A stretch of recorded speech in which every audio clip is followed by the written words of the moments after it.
And away we go. Nine Goblins, a novella by Kingfisher. It was gruel again for breakfast. It had been gruel for dinner the night before. It would be gruel sandwiches for lunch, a dish only possible with goblin gruel, which was burnt solid and could be trusted not to ooze off of the bread. Usually had unidentifiable lumps of something in it. Sometimes the lumps had legs. Once, Corporal Algol had found an eyeball in his gruel, the memory of which he carried with him like a good luck charm and inflicted regularly on his fellow soldiers. Did I ever tell you, chaps, about the time I found an eyeball? Yeah. Oh.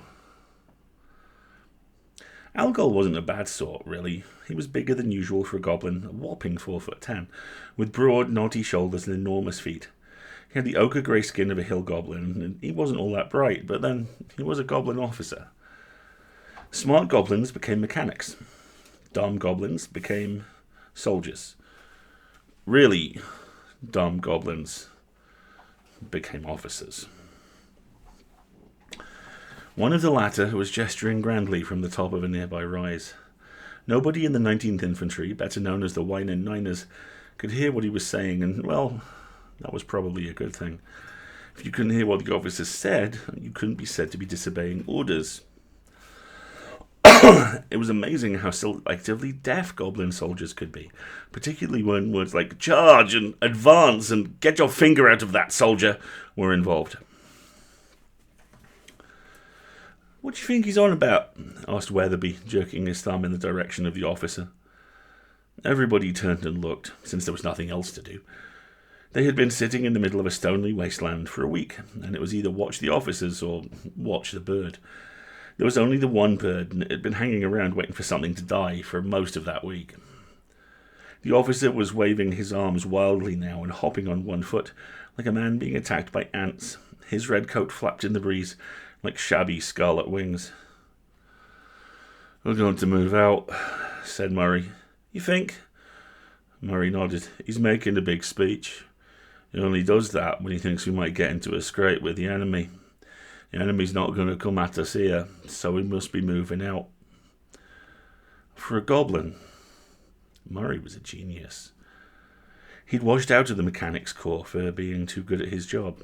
You see, goblins appreciate machines that are big and clunky and have lots of spiky bits sticking off them, which break down and explode and take half the core with them. That's how you know it worked. If it couldn't kill goblins, how could you trust it to kill the enemy? Murray made small, neat, efficient devices that didn't even maim anybody during the construction phases. Nobody believed for a minute that things would work, and Murray was sent to the infantry in disgrace.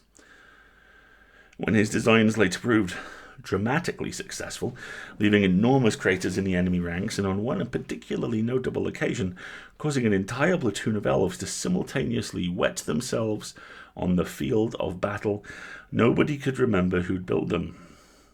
There was such a rapid turnover, you see, in the mechanics corps, that the people who'd thrown him out were now mostly scattered in bits across the landscape, or had transferred back to Goblin Home to teach. Murray was therefore the exception to the Wine in 19th, and indeed to most of the surviving Goblin infantry. Too dumb to desert, too smart to die. Even this was more clever than accurate. There are situations where no amount of smarts keeps you from getting killed. Blockhammer had been sitting down at breakfast a week ago, as canny a goblin veteran as you could wish for, and one of the supply rocks had gotten the sweaty claws. The gigantic bird had been passing directly overhead, and the elephant it was carrying popped right out of its talons and landed directly on Blockhammer's head. Also on his body, his camp stool, and all the space in a 15-foot radius around him. When they went to bury him, they couldn't figure out which bits were Blockhammer and which bits were the elephant, so the 19th had buried his sword instead. They rolled a stone over it, and Murray wrote R.I.P. Blockhammer, capital B, capital L, small o, capital K, small h, small a, capital M-E-R. Murray's genius did not extend to spelling. And the Silker had sung a goblin lament. Everyone was very moved, and toasted Blockhammer's memory repeatedly over the next batch of elephant gruel. It was possible the gruel also contained bits of Blockhammer. Nobody wanted to dwell on that. The other half of the saying wasn't too accurate either. Weatherby, for example, had deserted no less than 15 times, and he was so dumb it was remarkable he hadn't been tapped as officer material. It was really very easy to desert. People did it all the time, but Weatherby had made an art of it.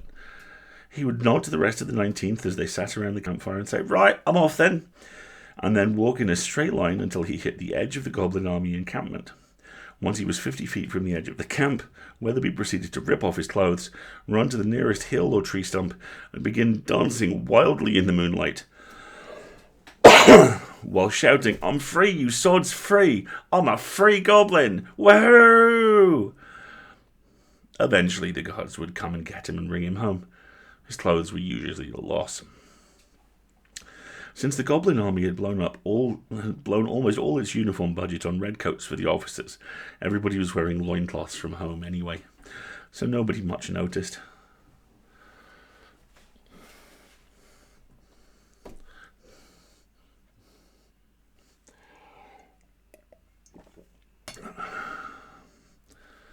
A runner came up to the edge of the fire where the 19th was sitting.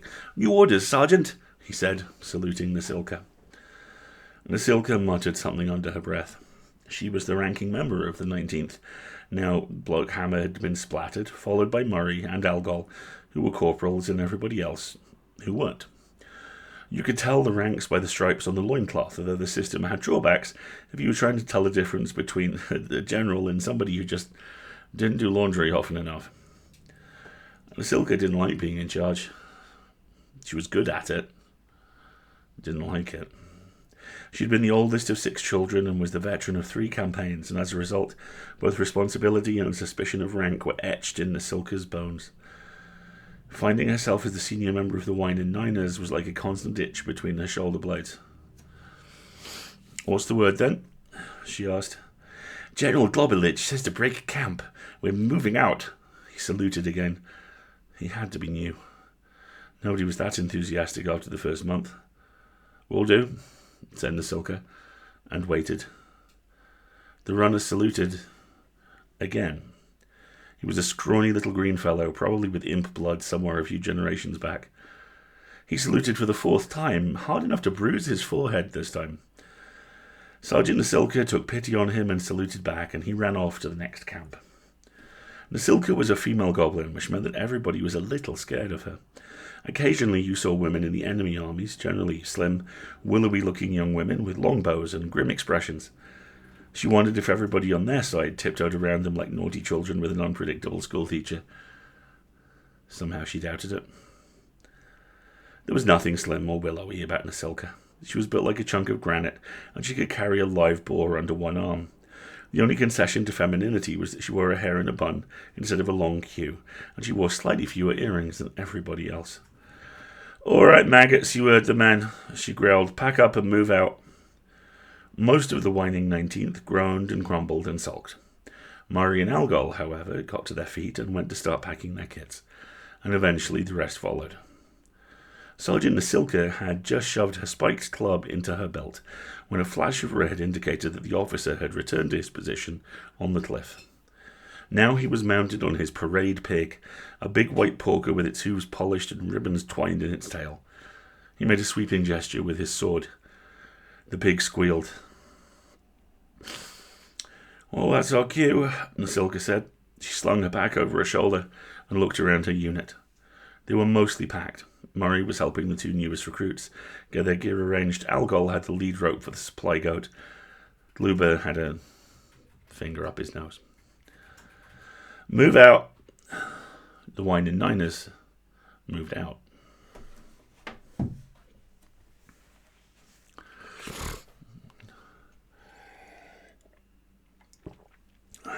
Chapter 2.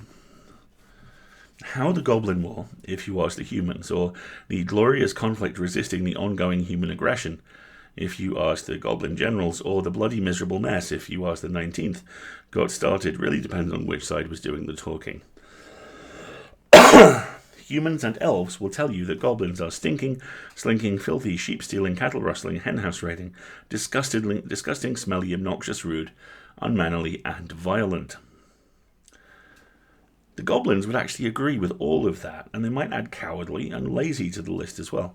You see, goblins have a lot of flaws, but they have very few illusions. As far as the human side of the war is concerned, one day the goblins, who had been keeping to themselves pretty well in the high hills and deep mires, came out to a human settlement, riding their pigs and waving banners and holding a list of really laughable demands. The humans, of course, refused. And the next day, they were hip deep in short green and ogre people with tusks. The humans retaliated, the goblins retaliated for the retaliation, the elves got involved. The orcs got involved because the elves got involved.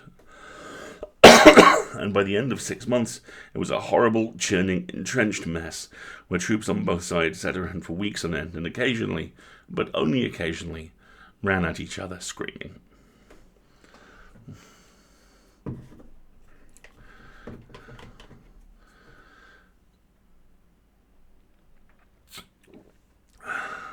Again, the goblins would agree with most of that account, but there was more to it. You see, once upon a time, goblins had lived everywhere. Like rabbits, goblins are an immensely adaptable, quick-breeding lot, capable of living under practically any conditions. There are hill goblins and marsh goblins, forest goblins who live in trees, and savanna goblins who live in networked tunnels like prairie dog towns. There are desert goblins and jungle goblins, miniature island goblins, and heavy-bodied tundra goblins. Goblins live everywhere. Wherever a goblin happens to live, he complains about it. Constantly. This is actually a sign of affection.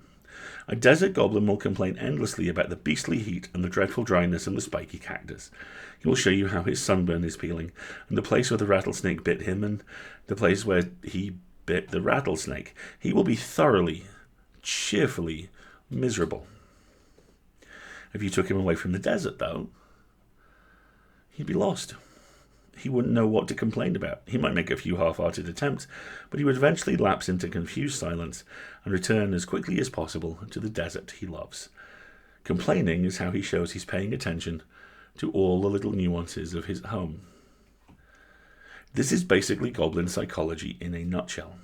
Goblin cooks wait in anticipation for the rude comments about the flavour. A goblin courting the lady goblin of his dreams will point out the new lumps and splotches on her skin and ask if she's been sick lately because she looks off colour and, hey, is that a tick behind her left ear? Goblins are in many ways stoics. When they're genuinely unhappy, they shut up, they put their heads down and they just try and blunder through it. Goblin divorces are notable for their lack of screaming. If a goblin eats something without complaining, it was so bad he doesn't want to dwell on it. Gruel among the 19th, by the way, had recently reached this point, and breakfast had become a silent, glum affair. A goblin trying to make the best of things is a very, very sad sight indeed. So, the goblins lived over much of the land, and woods, and plains, and deserts, and whatnot, and it all rang with the cheery sounds of goblin complaints. Until the humans came. They came in small groups at first, and cleared little clearings, and built little houses, and the goblins didn't really mind. They're cowards, after all, and there was plenty of room, so they had no desire to forcibly evict the humans. They just avoided those places. The clearings got bigger. The houses got bigger. The goblins kept avoiding them, until one day there was hardly any place that you weren't avoiding. And one by one, tribe by tribe, the goblins would melt quietly away into the wilderness to impose on the hospitality of the next tribe over. Sometimes, of course, it wasn't that easy. In a few cases, goblins wound up living on mountaintops and tunneling down instead of running away. On islands, they would have to steal boats and rafts from the humans and strike out across the oceans. Occasionally, they couldn't find another island without people on it, and a whole colony of raft goblins sprang up, travelling with the currents, living on fish and seabirds, and whatever they could steal from human settlements. A knot of goblins even got stuck in a park for years, every avenue of escape having been filled in by a reasonably large city. They survived by panhandling and occasionally mugging, and a fair number established themselves successfully in the sewers, where they breed riding rats the size of ponies and wrestle white alligators in the dark. By and large, though, the goblins went deeper and deeper into the wilderness, and the wilderness got smaller and tamer and tamer. And then one day, a goblin scouting for new territory found himself standing on a beach, gazing out across the western sea. It was the end of the road. They had been pushed right to the edge of the continent, and there was simply no place else for them to go.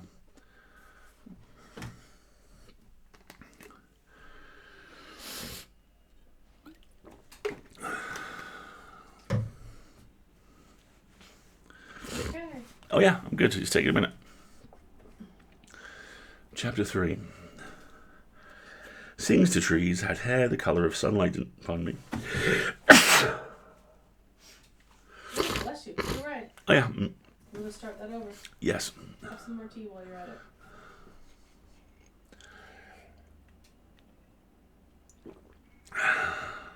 Thank you.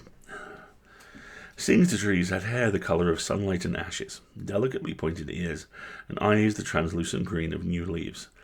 His shirt was off. He had the sort of tanned muscle acquired from years of healthy outdoor living, and you could have sharpened a sword on his cheekbones.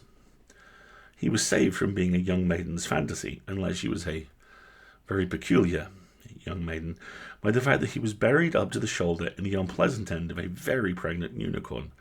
Bits of unicorn dung, not noticeably more ethereal than horse dung, were sliding down his arm, and every time the mare had a contraction, he lost feeling in his hand.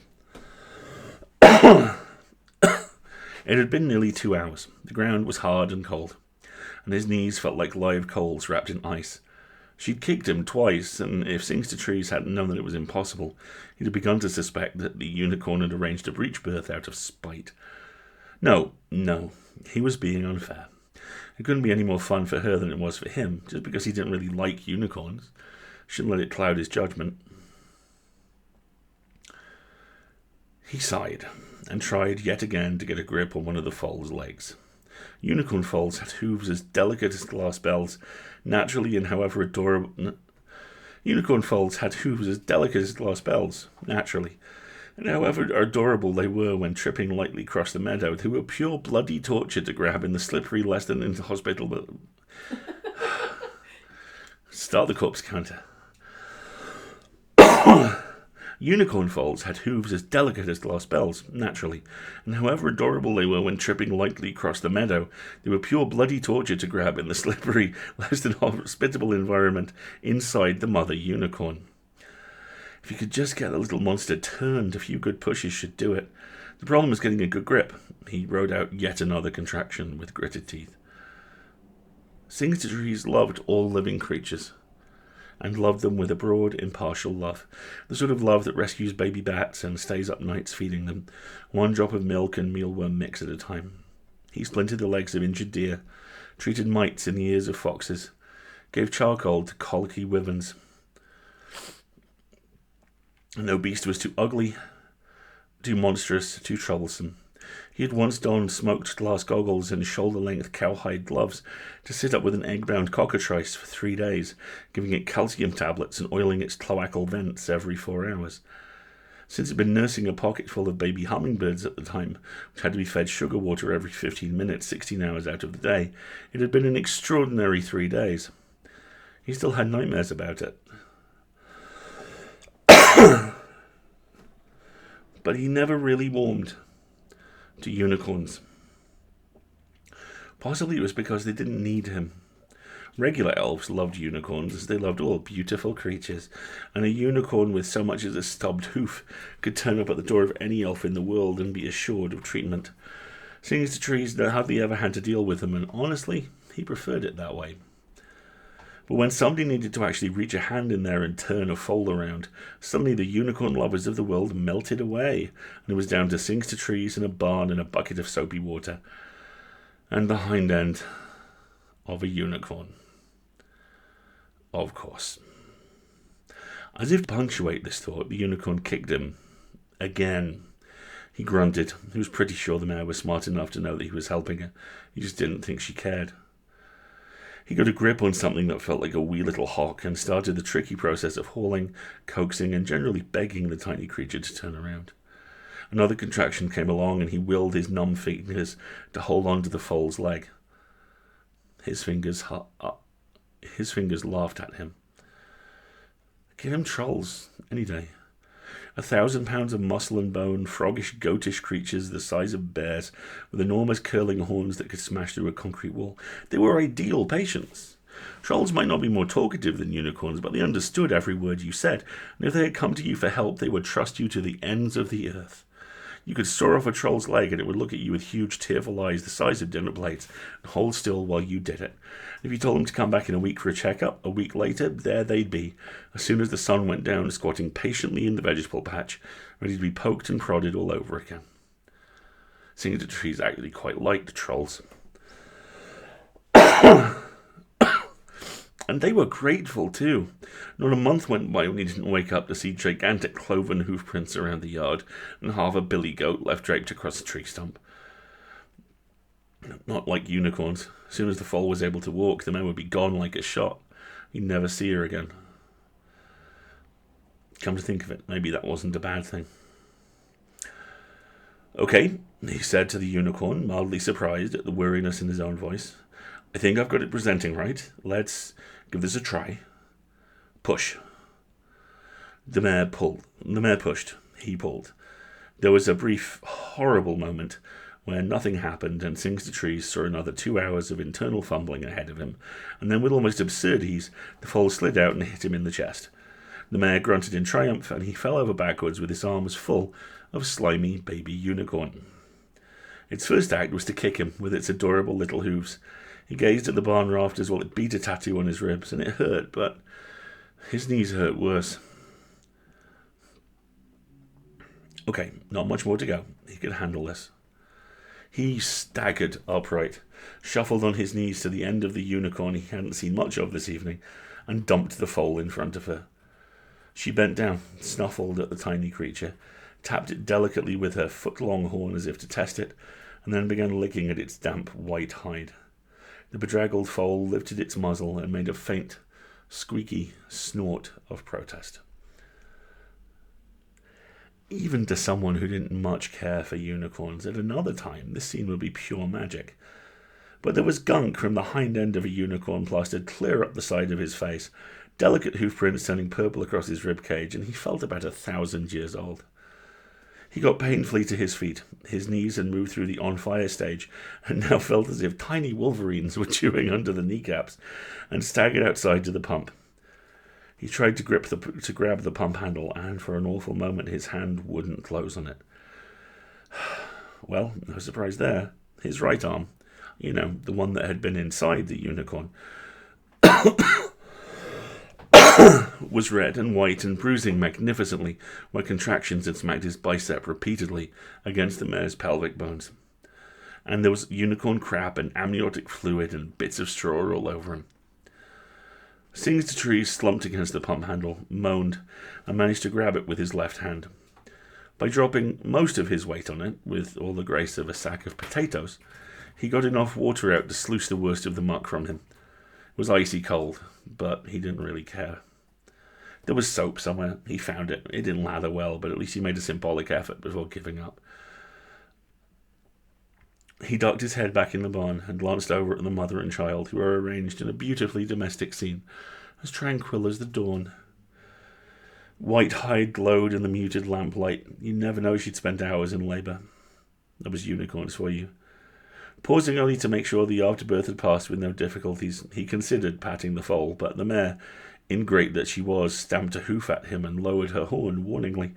Sings to Trees limped out of the barn. The moon glared down like a bar of soap in a bucket of cold sky. The path up to the house was packed earth, washed blue and black in the moonlight, and approximately 1,000 miles long. Several ages of the earth passed while he toiled up to the house, punctuated by the bright jangle of pain from his knees. A coyote with one eye and a ragged ear was stretched out across the porch rug. When the elf was close enough, it lifted its head, pricked up the good ear, and came down to meet him. A cold nose touched his hand, and the tail made a careless motion that was certainly not a wag. Fleabane had a certain amount of dignity, despite his name, but might conceivably be mistaken for one. Sings to Trees wound a cold hand in the coarse hair behind the coyote's ears, and rubbed affectionately. They walked the last few yards up to the house together, and then Fleabane flopped back down on the rug, and Sings to Trees went inside. There were animals to be fed yet. A bat hanging upside down in the closet, who was thankfully past needing ground mealworm shoved down its throat. An orphaned raccoon who was just starting on solid food and needed warm milk with a little bread. And, of course, the gargoyle. He dumped a handful of dried mealworms on the closet floor, heard a grumpy chitter in response, and left the bat to its own devices. There was cold chicken left, and he divided it up carefully, a quarter for a sandwich and 3/4 for the gargoyle. He built up the fire and set milk to warm by the hearth. The warmth was wonderful, if painful, on his cold hands. He started to sink down into the rug in front of the fireplace, caught himself and lurched to his feet because he knew if he didn't dare stop moving, if he sat down to rest, he wasn't going to get back up in a hurry. The back door opened with a wooden groan. He took 3 steps forward, turned and hucked the battered remains of the chicken onto the roof. A stony chuckling came down to him, followed by the crunch of chicken bones. Satisfied, Sings to Trees went back inside to feed the raccoon. He must have made tea at some point, because when he woke up there was a stone-cold mug of it next to his elbow and a half-eaten sandwich sliding off his knee.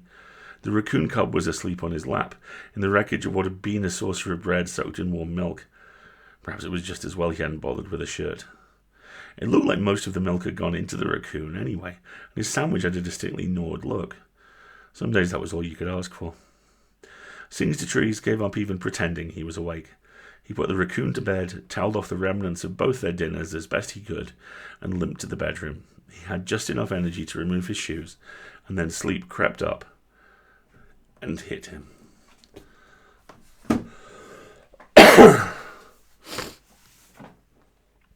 And we'll leave that there for tonight, I think. I love Fleabane, the